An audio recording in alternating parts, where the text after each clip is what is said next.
Chapter 21. I am well aware that all these generalities do not sound especially impressive. Generalities seldom do. Possibly I may succeed better if I give a concrete example. I'll tell you how I marked up the price of a stock 30 points, and in so doing accumulated only 7,000 shares, and developed a market that would absorb almost any amount of stock. It was Imperial Steel. The stock had been bought out by reputable people, and it had been fairly well tipped as a property of value. About 30% of the capital stock was placed with the general public through various Wall Street houses, but there had been no significant activity in the shares after they were listed. From time to time, somebody would ask about it, and one or another insider members of the original underwriting syndicate would say that the company's earnings were better than expected, and the prospects more than encouraging. This was true enough and very good as far as it went, but not exactly thrilling. The speculative appeal was absent, and from the investor's point of view, the price stability and dividend permanency of the stock were not yet demonstrated. It was a stock that never behaved sensationally. It was so gentlemanly that no corroborative rise ever followed the insider's eminently truthful reports. On the other hand, neither did the price decline. Imperial Steel remained unhonored and unsung and untipped, content to be one of those stocks that don't go down because nobody sells, and that nobody sells because nobody likes to go short of a stock that is not well distributed. The seller is too much at the mercy of the lured-up inside clique. Similarly, there is no inducement to buy such a stock.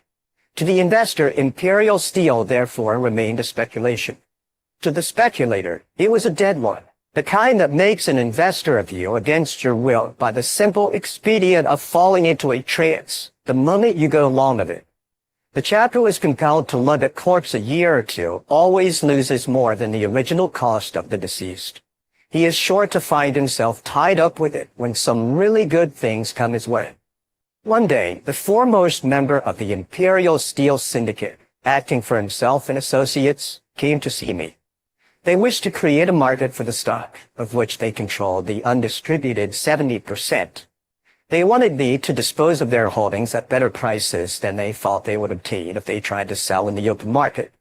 They wanted to know on what terms I would undertake the job. I told him that I would let him know in a few days. Then I looked into the property.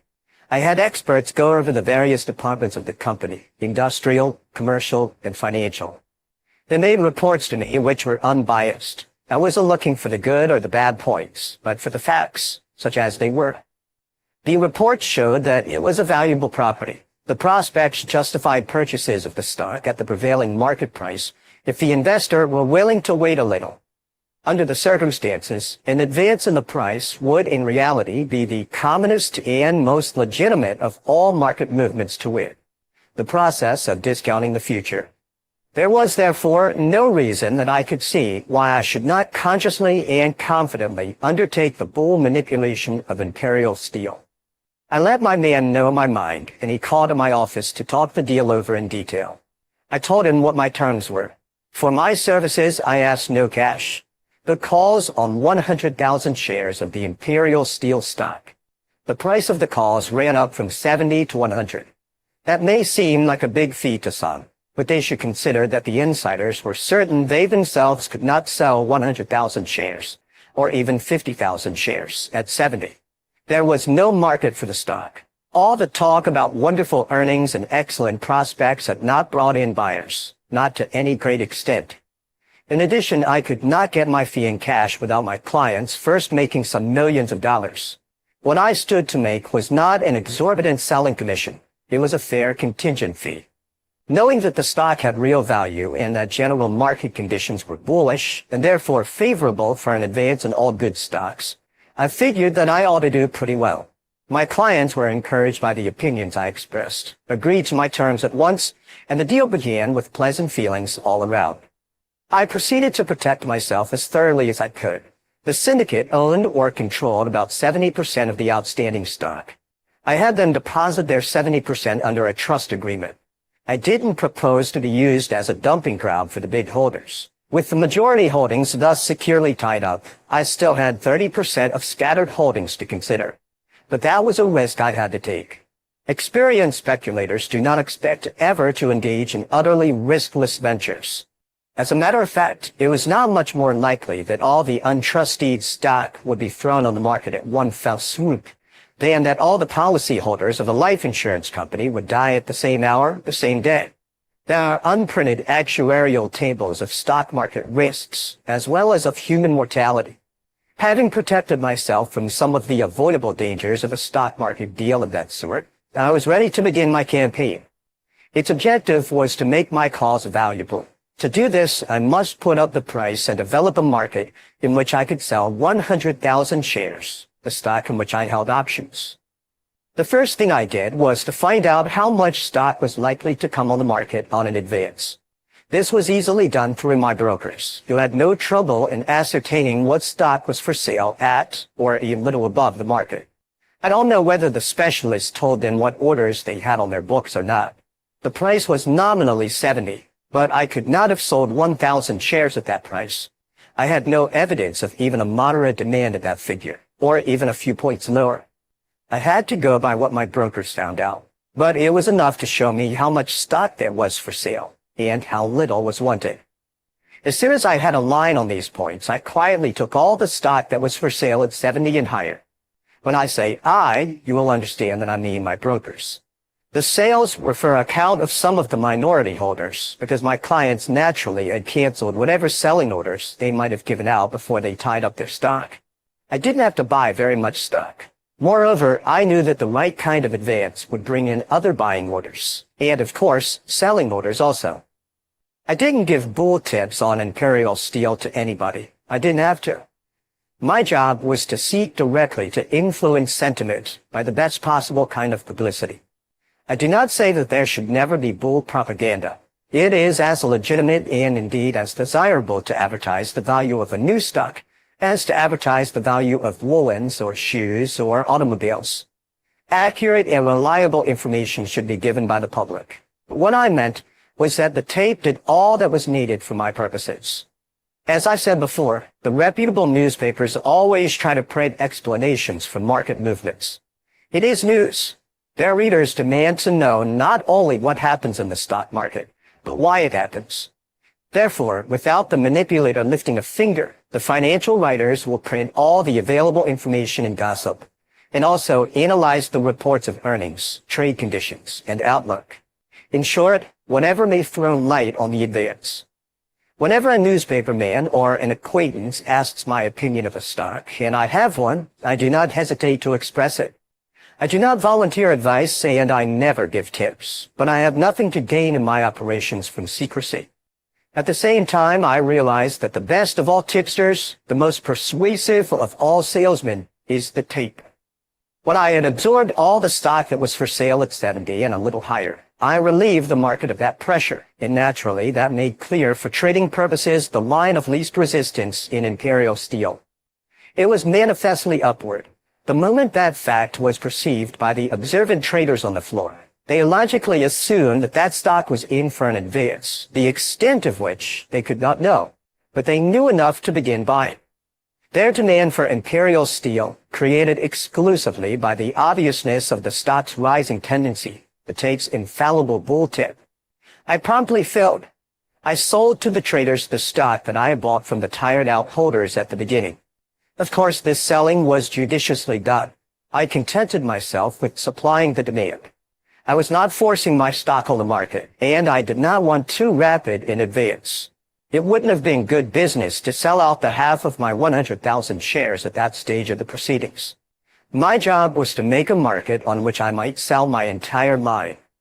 But even though I sold only as much as the traders were anxious to buy, the market was temporarily deprived of my own buying power, which I had hitherto exerted steadily. In due course, the traders' purchases ceased, and the price stopped rising. As soon as that happened, there began the selling by disappointed bulls, or by those traders whose reasons for buying disappeared the instant the rising tendency was checked. But I was ready for this selling, and on the way down, I bought back the stock I had sold to the traders a couple of points higher. This buying of stock I knew was bound to be sold, in turn, checked the downward course, and when the price stopped going down, the selling orders stopped coming in. I then began all over again. I took all the stock that was for sale on the way up, it wasn't very much, and the price began to rise a second time, from a higher starting point than 70. Don't forget that on the way down, there are many holders who wish to heaven they had sold theirs, but won't do it 3 or 4 points from the top. Such speculators always vow they will surely sell out if there is a rally. They put in their orders to sell on the way up, and then they change their minds with the change in the stock's price trend.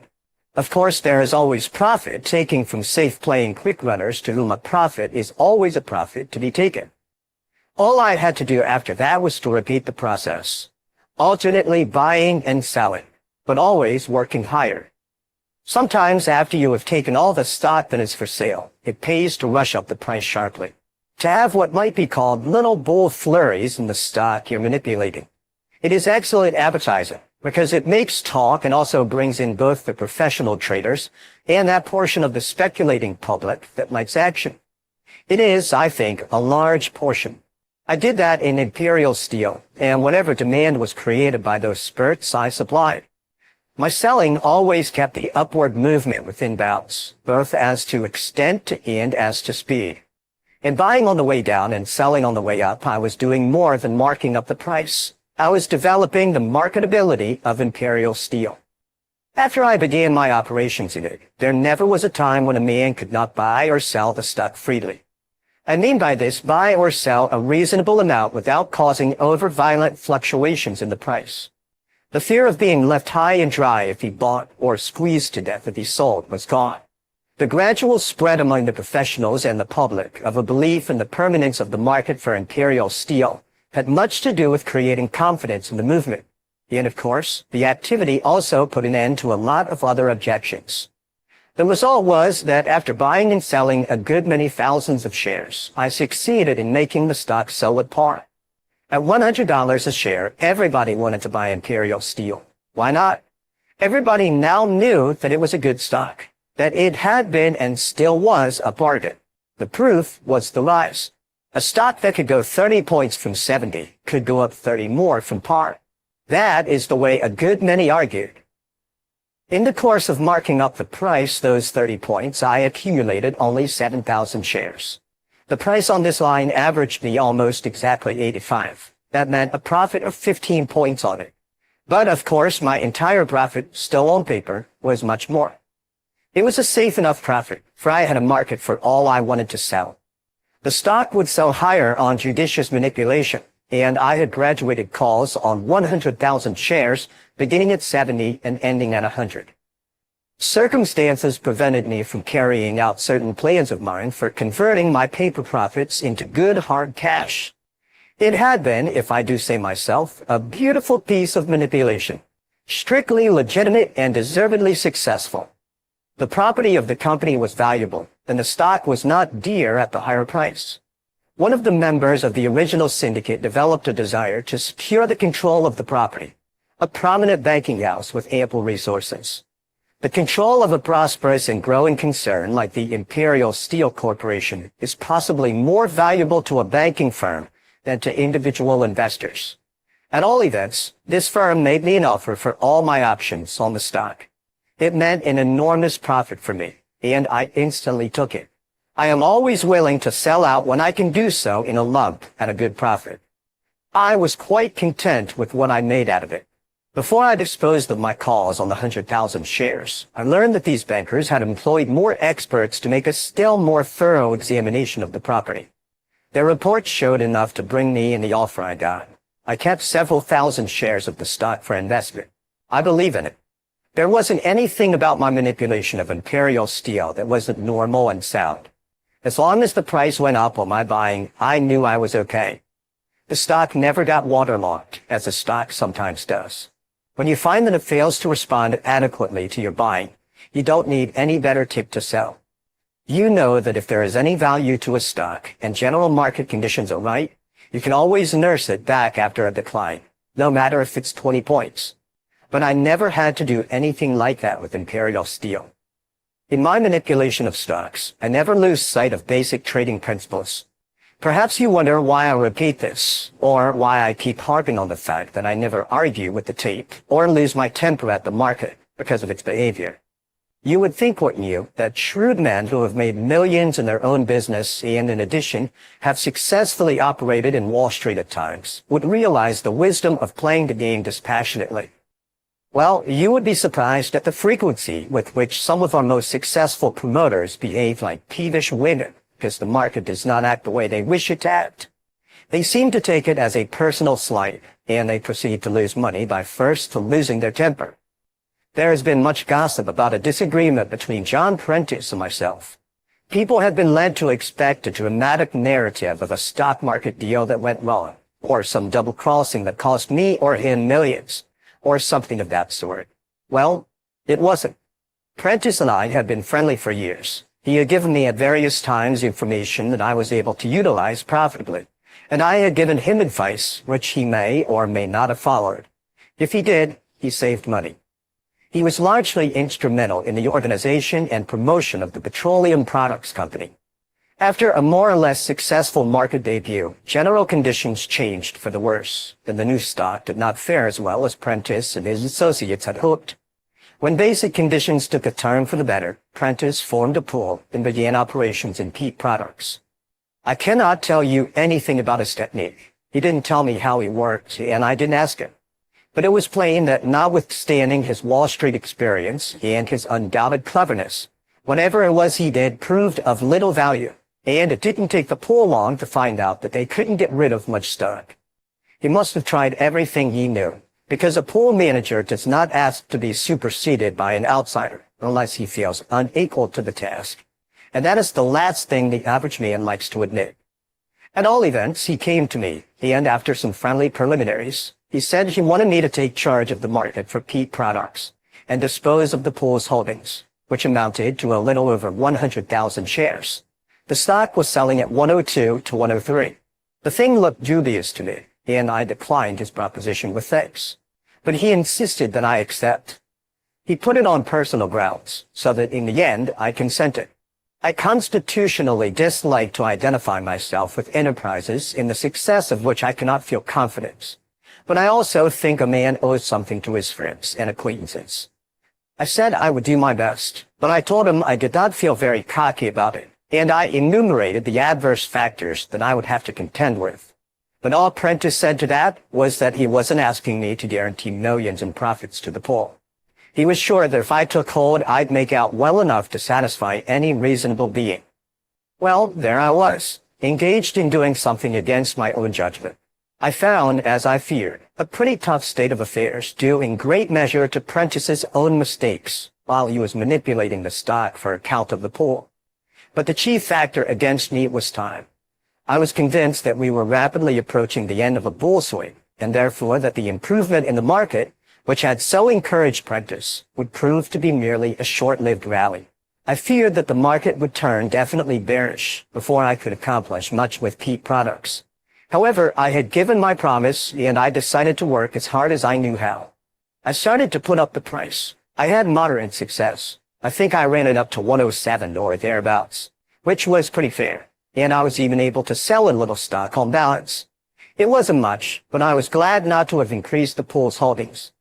There were a lot of people not in the pool who were just waiting for a small rise to dump their stock, and I was a godsend to them. Had general conditions been better, I also would have done better. It was too bad that I wasn't called in earlier. All I could do now, I felt, was to get out with as little loss as possible to the pool. I sent for Prentice and told him my views, but he started to object. I then explained to him why I took the position I did. I said, "Prentice, I can feel very plainly the pulse of the market. There is no follow-up in your stock. It's no trick to see just what the public's reaction is to my manipulation. Listen, when peat products is made as attractive to traders as possible, and you give it all the support needed at all times, and notwithstanding all that you find that the public leaves it alone, you may be sure that there is something wrong. Not with the stock, but with the market. There is absolutely no use in trying to force matters. You are bound to lose if you do. A pool manager should be willing to buy his own stock when he has company. But when he is the only buyer in the market, he then asks to buy it. For every 5,000 shares I buy, the public ought to be willing or able to buy 5,000 more. But I certainly am not going to do all the buying. If I did, all I would succeed in doing would be get soaked with a lot of long stock that I don't want. There's only one thing to do, and that is to sell. And the only way to sell is to sell. You mean sell for what you can get? Asked Prentice. Right, I said. I could see he was getting ready to object.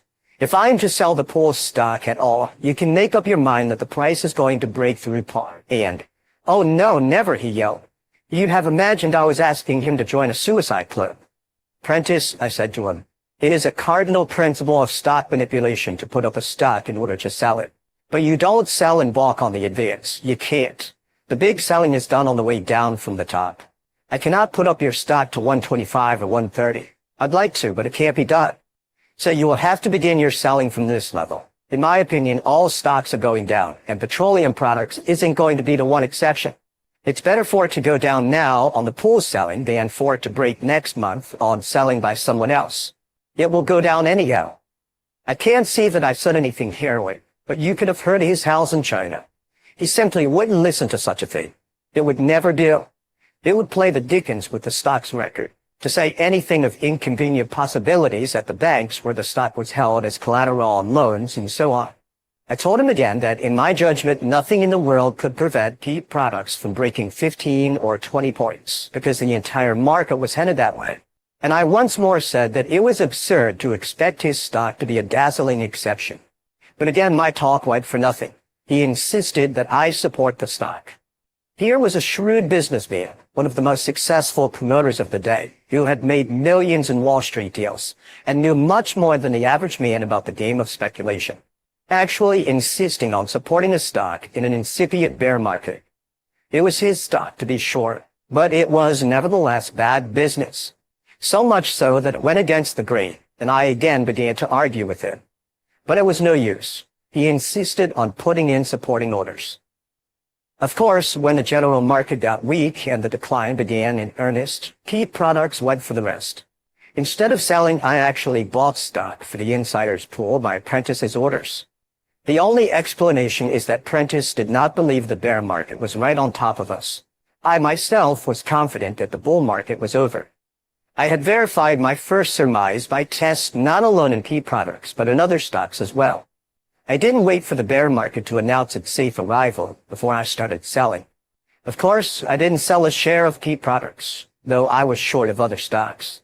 The peat products pool, as I expected, was hung up with all they held to begin with, and with all they had to take in their futile effort to hold up the price. In the end, they did liquidate, but at much lower figures than they would have got if Prentice had let me sell when and as I wished. It could not be otherwise. But Prentice still thinks he was right, or says he does. I understand, he says, the reason I gave him the advice I did was that I was short of other stocks, and the general market was going up. It implies, of course, that the break in peat products that would have resulted from selling out the pool's holdings at any price would have helped my bear position in other stocks. That is all Tanira. I was not bearish because I was short of stocks. I was bearish because that was the way I sized up the situation. And I sold stocks short only after I turned bearish. There never is much money in doing things wrong, not in the stock market. My plan for selling the pool stock was based on what the experience of 20 years told me alone was feasible, and therefore wise. Prentice ought to have been enough of a trader to see it as plainly as I did. It was too late to try to do anything else. I suppose Prentice shares the delusion of thousands of outsiders who think a manipulator can do anything. He can't. The biggest thing Ping did was his manipulation of U.S. Steel Common and Preferred in the spring of 1901. He succeeded not because he was clever and resourceful, and not because he had a syndicate of the richest men in the country back of him. He succeeded partly because of those reasons, but chiefly because the general market was right and the public state of mind was right. It is in good business for a man to act against the teachings of experience, yet against common sense. But the suckers in Wall Street are not all outsiders. Prentice's grievance against me is what I have just told you. He feels sore because I did my manipulation, not as I wanted to, but as he asked me to. There isn't anything mysterious or underhanded or crooked about manipulation designed to sell a stock in bulk, provided such operations are not accompanied by deliberate misrepresentations. Sound manipulation must be based on sound trading principles. People lay great stress on old-time practices, such as wash sales. But I can assure you that the mere mechanics of deception count for very little. The difference between stock market manipulation and the over-the-counter sale of stocks and bonds is in the character of the clientele rather than in the character of the appeal. J.P. Morgan and Company sell an issue of bonds to the public, that is, to investors. A manipulator disposes of a block of stock to the public, that is, to speculators. An investor looks for safety, for permanence of the interest return on the capital he invests. The speculator looks for a quick profit. The manipulator necessarily finds his primary market among speculators, who are willing to run a greater than normal business risk, so long as they have a reasonable chance to get a big return on their capital. I myself never have believed in blind gambling. I may plunge, or I may buy 100 shares, but in either case, I must have a reason for what I do. I distinctly remember how I got into the game of manipulation, that is, in the marketing of stocks for others. It gives me pleasure to recall it because it shows so beautifully the professional Wall Street attitude towards stock market operations. It happened after I had come back, that is, after my Bethlehem steel trade in 1915 started me on the road to financial recovery. I traded pretty steadily and had very good luck. I have never sought newspaper publicity, but neither have I gone out of my way to hide myself. At the same time, you know that professional Wall Street exaggerates both the successes and the failures of whichever operator happens to be active. And of course, the newspapers hear about him and print rumors. I have been broke so many times according to the gossips, or have made so many millions according to the same authorities, that my only reaction to such reports is to wonder how and where they are born, and how they grow. I have had broker friend after broker friend bring the same story to me, a little changed each time, improved, more circumstantial. All this preface is to tell you how I first came to undertake the manipulation of a stock for someone else. The stories the newspapers printed of how I had paid back in full the millions I owed did the trick. My plungings and my winnings were so magnified by the newspapers that I was talked about in Wall Street. The day was past when an operator swinging a line of 200,000 shares of stock could dominate the market.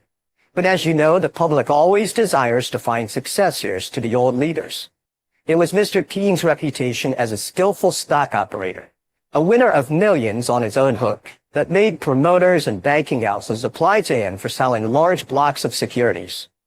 In short, his services as manipulator were in demand because of the stories the street had heard about his previous successes as a trader. But Keene was gone past on to that heaven where he once said he wouldn't stay a moment unless he found Sisonby there waiting for him. 2 or 3 other men who made stock market history for a few months had relapsed into the obscurity of prolonged inactivity. I refer particularly to certain of those plunging Westerners who came to Wall Street in 1901, and after making millions out of their steel holdings remained in Wall Street. They were in reality super promoters rather than operators of the Keene type. But they were extremely able, extremely rich, and extremely successful in the securities of the companies which they and their friends controlled. They were not really great manipulators like Keene or Governor Flower. Still, the street found in them plenty to gossip about, and they certainly had a following among the professionals and the sportier commission houses. After they ceased to trade actively, the street found itself without manipulators. At least, you couldn't read about them in the newspapers. You remember the big bull market that began when the stock exchange resumed business in 1915. As the market broadened and the Allies' purchases in this country mounted into billions, we ran into a boom. As far as manipulation went, it wasn't necessary for anybody to lift a finger to create an unlimited market for a war bride. Scores of men made millions by capitalizing contracts, or even promises of contracts. They became successful promoters, either with the aid of friendly bankers or by bringing out their companies on the current market. The public bought anything that was adequately touted. When the bloom wore off the boom, some of these promoters found themselves in need of help from experts in stock salesmanship. When the public is hung up with all kinds of securities, some of them purchased at higher prices, it is not an easy task to dispose of untried stocks. After a boom, the public is positive that nothing is going up. It isn't that buyers become more discriminated, but that the blind buying is over. It is the state of mind that has changed. Prices don't even have to go down to make people pessimistic. It is enough if the market gets dull and stays dull for a time. In every boom, companies are formed primarily, if not exclusively, to take advantage of the public's appetite for all kinds of stocks. Also, there are belated promotions. The reason why promoters make that mistake is that being human, they are unwilling to see the end of the boom. Moreover, it is good business to take chances when the possible profit is big enough. The top is never in sight when the vision is vitiated by hope. The average man sees a stock that nobody wanted at $12 or $14 a share, suddenly advance to 30, which surely is the top, until it rises to 50. That is absolutely the end of the rise. Then it goes to 60, to 70, to 75. It then becomes a certainty that this stock, which a few weeks ago was selling for less than 15, can't go any higher. But it does, to 80, and to 85. Whereupon the average man who never thinks of values but of prices, and is not governed in his actions by conditions but by fears, takes the easiest way. He stops thinking that there must be a limit to the advances. That is why those outsiders who are wise enough not to buy at the top make up for it by not taking profits. The big money in booms is always made first by the public on paper, and it remains on paper.